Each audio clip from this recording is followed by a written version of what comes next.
پہاڑی سلسلے چاروں طرف اور بیچ میں ہم ہیں، مثال گوہر نایاب ہم پتھر میں رہتے ہیں۔ السلام علیکم ناظرین، میں ہوں آپ کو ہوسٹ وزیر زیغم اور میرے ساتھ آج موجود ہیں وزیر واجد۔ آج ہم ڈسکس کریں گے گلگت بلتستان کی جیوگرافی، ڈیموگرافی، اپرچونیٹیز اور امپورٹنس آف گلگت بلتستان کے حوالے سے۔ جی واجد، تو آپ ہمیں ذرا ڈیموگرافی آف گلگت بلتستان کے حوالے سے بتائیں، اور ساتھ میں یہ کہ چونکہ اب جو ہے چائنا پاکستان اکنامک کوریڈور کے مین گیٹ وے بھی ہیں، ٹوریزم ہب بننے جا رہی ہے گلگت بلتستان، اور مختلف آپ کو پتہ ہے ایکٹیویٹیز کیا جاتے ہیں سمر میں بھی، ونٹرس میں بھی۔ مستقبل میں کہاں پا رہے ہیں گلگت بلتستان کو؟ Zaigham, thank you very much for calling in this program. تو میں تو سب سے پہلے یہی کہوں گا کہ گلگت بلتستان جو ہے، اگر اس کی ڈیموگرافیکلی اس کی امپورٹنس کو ہم دیکھیں تو یہ 72,000 کلومیٹر کے اوپر پھیلا ہوا ایک بہت خوبصورت ٹیریٹری ہے۔ یہاں کی پاپولیشن جو ہے وہ اباؤٹ 2 ملین پاپولیشن ہے تقریباً، اور یہ 2 ملین پاپولیشن جو ہے یہ اس میں ڈائیورسٹی، کلچرل ڈائیورسٹی اتنی پائی جاتی ہے کہ یہاں پر 7 مین لینگویجز بولی جاتی ہے۔ اتنی چھوٹی ٹیریٹری میں 7 لینگویجز بولی جاتی ہے، اور یہاں کے لوگ جو ہے اس جو میجر اسلامک جو سیکٹ ہے ان کے فالوورز ہیں۔ اور as far as the demographic geo strategic importance of this region is concerned, اس کی آپ بات کرتے ہیں تو دنیا کے 2 لارجسٹ پاپولیشن کے درمیان آپ کی ایک طرف جو ہے اس علاقے کی انڈیا ہے، دوسری طرف چائنا ہے، ان دونوں کے بیچ میں یہ علاقہ پایا جاتا ہے۔ اور اس کی امپورٹنس کی جہاں تک آپ بات کرتے ہیں تو امپورٹنس یہ ہے کہ جب سے سی پیک ایک ٹرائی کنٹیننٹل جو ایک پروجیکٹ ہے دنیا کا، ورلڈ کا جو سب سے لارجسٹ پروجیکٹ ہے، جب سے یہ پروجیکٹ شروع ہو گیا، دنیا کی سپر پاورز کی جو ہے توجہ بھی کا بھی یہ مرکز بن گیا۔ اس کے علاوہ اللہ تعالیٰ نے اس علاقے میں اتنے خوبصورت اور حسن رکھی ہے کہ جو ہے یہ علاقہ دنیا کے، اس کی امپورٹنس میں آپ کو ایک ایک کر کے گنوں گا۔ دنیا کے جو لارجسٹ پہاڑی سلسلے ہیں اس میں ٹاپ 10 میں سے جو ٹاپ 7 ہے وہ اس علاقے میں پایا جاتا ہے۔ پاکستان ایک ایگریرین کنٹری ہے، اس کی 75% جو ہے پاکستان کی اکنامی جو ہے وہ ڈیپینڈ کرتا ہے آپ کی ایگریکلچر کے اوپر۔ اس کے لیے واٹر کا جو مین سورسز ہے، سارے واٹر ریسورسز وہ گلگت بلتستان میں ہیں۔ دنیا کی جو ہے لارجسٹ گلیشیئرز، اور ان میں سے جو 5 لارجسٹ گلیشیئر ہے وہ وہاں پر پایا جاتا ہے۔ ویری انٹرسٹنگ ایک چیز میں آپ کو یہ بتاؤں کہ کلائمیٹ چینج نے پوری دنیا کو اپنی لپیٹ میں لے لیا ہوا ہے، and Pakistan is one of the vulnerable countries of climate change. Meanwhile جو ہے ساری دنیا کی جو گلیشیئرز ہیں وہ میلٹ ڈاؤن ہو رہے ہیں۔ گلگت بلتستان میں ایک ایسا بھی گلیشیئر ہے جو ابھی بھی رائزنگ گلیشیئر ہے، تو وہ آپ کے گلگت بلتستان میں پایا جاتا ہے۔ تو پاکستان کے لیے بالکل، یہ بلکہ مشہور بھی ہے گلیشیئر، ہمارے وہاں پہ خاصاً لوگ پالتے ہیں گلیشیئر کو، اگر آپ کے علم میں ہو، تھرو آرٹیفیشل پروسیس۔ سر فردر آپ ہمیں ذرا یہ بتائیں گلگت بلتستان کے حوالے سے، چونکہ آپ کو پتہ ہے سیاچن کا حصہ بھی میرے خیال میں کئی بار وہاں پہ جنگیں بھی لڑ چکی ہے، اور دوسری بات یہ کہ منرلس کے حوالے سے اور ٹوریزم ہب بننے جا رہی، میں نے پہلے بھی آپ سے یہ کوشچن کیا تھا، ٹوریزم اور منرلس کے حوالے سے کیا ان فیوچر گلگت بلتستان میں کوئی انڈسٹری آپ کو لگتا ہے فیوچر میں کوئی بہت بڑی انڈسٹری گلگت بلتستان میں بن سکتی ہے؟ دیکھیں، گلگت بلتستان کی پوٹینشیلس کی اگر بات کریں تو اگر ہم صبح سے شام تک ہم بیٹھیں تو بھی وہ ختم نہیں ہوں گی۔ بہت زیادہ اس ریجن میں پوٹینشیل پایا جاتا ہے۔ وہاں کے جو پہاڑی سلسلے، بڑے بڑے آپ کو پہاڑ نظر آ رہے ہیں، یہ صرف پتھر بھی ہے، ان کے نیچے جو ہے یورینیم، ایلومینیم، پروٹونیم، کیا کیا نہیں پایا جاتا ہے، وہ سارے ان کے ریسورسز کی جو ہے وہ ریزروائرس ہیں۔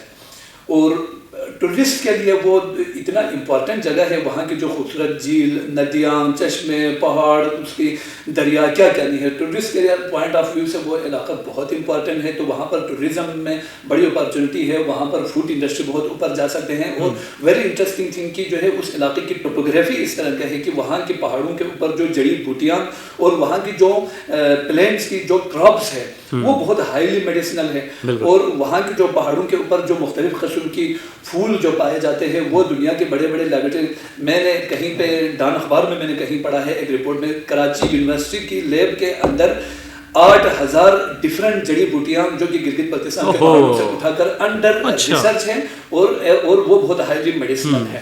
تو ٹورزم کے بڑے اپارچونیٹیز ہیں، وہاں کی جو مائننگ کی جو پوٹینشیل ہے وہ بہت زیادہ ہے۔ گلگت بلتستان کا جیم سٹونز کا پوری دنیا میں اس کے لوہا منوائے جاتے ہیں، تو ان کی مائننگ کے لیے وہاں پر انڈسٹریز سیٹ اپ کیے جا سکتے ہیں۔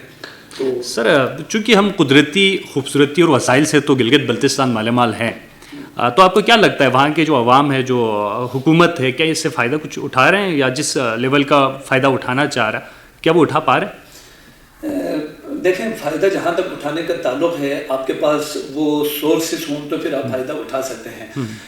The region has been loosely administered region because it has a great link with Kashmir dispute. تو جو اس کی ایک انڈیفائنڈ اسٹیٹس ہے, اس کی وجہ سے جو ہے وہاں پر اس حساب سے پروگریس جو ہے وہ نہیں ہو پایا.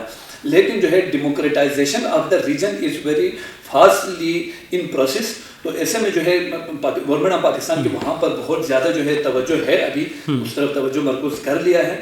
تو وہاں پر انڈسٹریز ڈیولپ کریں گے تو پھر جو ہے ہاں سر بالکل. اور دوسری بات یہ کہ وہاں پہ اب سمر اور ونٹر, چونکہ سمر میں تو نہ صرف پاکستان بھر سے بلکہ انٹرنیشنل فورم سے بھی ہمارے وہاں ٹورسٹ وزٹ کرتے ہیں لاکھوں کے تعداد میں. میں آپ کو یہ پچھلے سال کی بات بتا رہا ہوں, 20 سے 25 لاکھ ٹورسٹ گلگت بلتستان وزٹ کے لیے آئے ہیں. اس سے ہٹ کے اگر ہم بات کریں تو جیپ ریلی جو کہ ابھی فی الحال نیشنل ہے, انشاءاللہ بہت جلدی انٹرنیشنل بھی ہوگا. تو یہ کہیں نہ کہیں جا کے حکومت کی جانب سے, گلگت بلتستان حکومت کی جانب سے یہ بہترین ایک ٹورزم پروموٹ کرنے کے ہم کہہ سکتے ہیں مواقع ہیں. اس سے ہٹ کے ونٹر میں بھی ٹورزم کو گلگت بلتستان لانے کے لیے یہ کوئی 2-3 مہینے پہلے کی میں بات بتا رہا ہوں کہ ہمارے جو ٹورسٹ ڈپارٹمنٹ ہے اور ان کے جو وزیر ہیں, انہوں نے باقاعدہ گلگت بلتستان میں آئس ہاکی کا ٹورنامنٹ رکھا گیا, جس کو 7 days I think ice hockey ایسا کوئی نام رکھا تھا, میرے ذہن پہ نام صحیح سے مجھے نہیں. یس, آئس ہاکی. تو کیا لگتا ہے حکومت گلگت بلتستان کو فردر ایکسپینڈ کرنا چاہیے سر کی ایکٹیویٹیز, تاکہ ایک تو یہ ہے کہ لوگ لطف اندوز ہو, ظاہری بات ہے اسٹڈی اور باقی مصروفیات سے ہٹ کے بھی آپ کی لائف میں اس طرح کچھ ایکٹیویٹی ہو, اور کیا لگتا ہے فیوچر میں گلگت بلتستان میں اگر اس ایکٹیویٹیز مزید ان کو بڑھایا جائے تو اور کیا اپرچونیٹیز ہے؟ دیکھیں, ٹورزم پوری دنیا میں, دنیا کی سب سے جو اکانومی کے لیے جو ہے ٹورزم سب سے لارجسٹ انڈسٹری مانی جاتی ہے پوری دنیا میں, not in context of Pakistan. اور سوئٹزرلینڈ ہمارے پاس مثال ہے. بالکل. تو پاکستان کے پاس اتنا خوبصورت گلگت بلتستان جیسا علاقہ ہے, اور ایک انٹرنیشنل میگزین میں بھی یہ سب سے دنیا کے موسٹ فیوریٹ علاقہ جو کہ ٹورسٹ کے لیے بتایا گیا تھا, میرے خیال میں ٹائمز میگزین میں یہ چھپا تھا. تو پاکستان اس چیز سے بہت فائدہ اٹھا سکتے ہیں, وہاں پہ بڑے اپارچونیٹیز ہیں. پاکستان وہاں پر اپنی فوکس جو ہے کیا ہوا بھی ہے, اور نہیں کیا ہے تو پھر کرنے بھی چاہیے, بڑے اپارچونیٹیز ہیں. اور سب سے امپورٹنٹ چیز گلگت بلتستان کے حوالے سے میں آپ کو یہ بتاؤں, اس ٹیریٹری کی جو جیوگرافک اہمیت, کلچرل ڈائیورسٹی, یہاں کی مائننگ, ٹورزم, ان ساری چیزوں کو مد نظر رکھے اس علاقے کی جو سب سے بڑی امپورٹنس ہے, یا پھر جو ایک اس کی جو تھوڑی سی پسماندگی کا تعلق ہے, وہ اس وجہ سے ہے کہ یہ دنیا کا اس وقت, ساری دنیا میں اس وقت واحد نیوکلیئر فلش پوائنٹ ہے بٹوین 2 نیوکلیئر اسٹیٹس. مین وائل اس علاقے کی بہت ہی زیادہ اہمیت ہے. اور اس سے بھی ایک انٹرسٹنگ بات یہ ہے کہ دنیا انرجی کے اوپر بہت کام کر رہی ہے, انڈسٹریلائزیشن دنیا میں بہت زیادہ ہو رہا ہے, انرجی کے اوپر بہت کام کر رہی ہے.